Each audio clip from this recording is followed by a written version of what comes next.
নমস্কার বন্ধুরা, আমি এখানে বানাবো হায়দ্রাবাদি চিকেন বিরিয়ানি।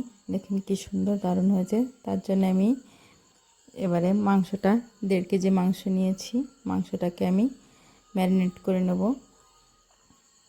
মাংসের এইগুলো কেটে নিচ্ছি। দেখুন, এবার আমি নুন, হলুদ আর দই আর শুকনো লঙ্কার গুঁড়ো দিয়ে মাংসটাকে ভালো করে ম্যারিনেট করে রাখবো। এবার মশলাটা করে নিচ্ছি। আদা রসুনের পেস্ট, কাঁচা লঙ্কা দিয়ে একটা পেস্ট করেছি, একটা পেঁয়াজ বাটা করেছি, আর এটা ধনেপাতা বাটা করব আমি। এবার কড়াইতে দিয়ে দিলাম তেল। তেল দিয়ে পেঁয়াজের ব্রেস্তাটা আমি করে নেব। লাল লাল করে পেঁয়াজের ব্রেস্তাটা আমি করে নিয়েছি। এবার আমি ওই কড়াইতে দিয়ে দেবো 1 চামচ মতন ঘি আর গোটা গরম মশলা দিয়ে দেবো। এবার পেঁয়াজ বাটাটা দিয়ে দেবো। দিয়ে এবার আদা রসুন কাঁচা লঙ্কা বাটাটা দিয়ে দেবো। তারপরে ধনেপাতা বাটাটা দিয়ে মশলাটাকে দারুণ করে ভেজে নেব যত সময় কাঁচা গন্ধটা যাবে। এবার দিয়ে দেবো হলুদ, স্বাদ মতন নুন দিয়ে দেবো, আর একটু কাশ্মীরি লঙ্কার গুঁড়ো দিয়ে দেবো। দিয়ে মশলাটাকে সুন্দর করে একটু কষে নেব।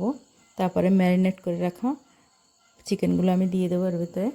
দিয়ে মাংসটা আমি 40% কষে নেব। তারপরেই আমি বিরিয়ানিটা করব।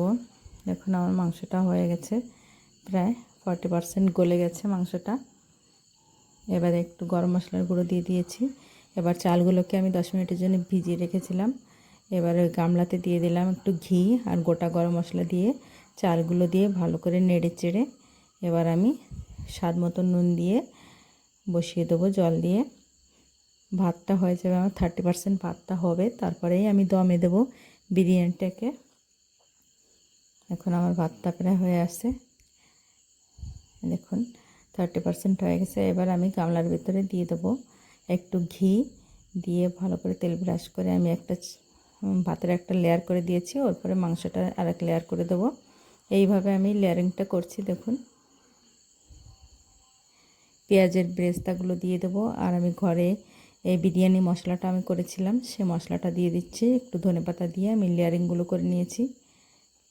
এইভাবে লেয়ারিংগুলো করবেন, তাহলে বিরিয়ানিটা খুবই ভালো হয়।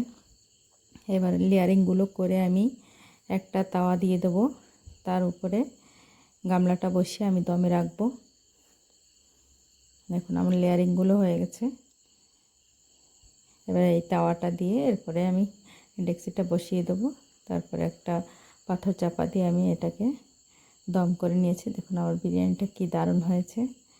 তো আমার এই রেসিপিটা কেমন লাগলো আপনাদের কাছে প্লিজ কমেন্ট করে জানাবেন, লাইক শেয়ার কমেন্ট করবেন। বাই বাই বন্ধুরা।